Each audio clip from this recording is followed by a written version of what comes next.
we are looking at how to pronounce these words, as well as how to say more interesting but often confusing words in English that many get wrong, so make sure to stay tuned to the channel. So this is a word of French origin, which explains quite a bit of its English pronunciation.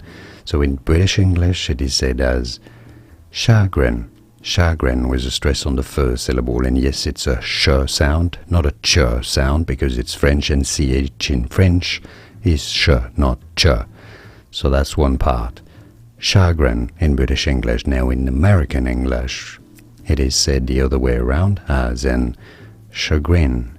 Chagrin with a stress on the second syllable, and that's because in French it is said as chagrin with no stress on any particular syllables. So different stress on different syllables between British English and American English.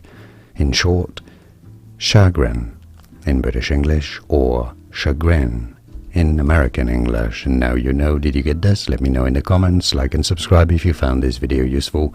More videos here for you on how to pronounce more interesting vocabulary in English that many mispronounce. I'll see you there to learn more, and thanks for watching.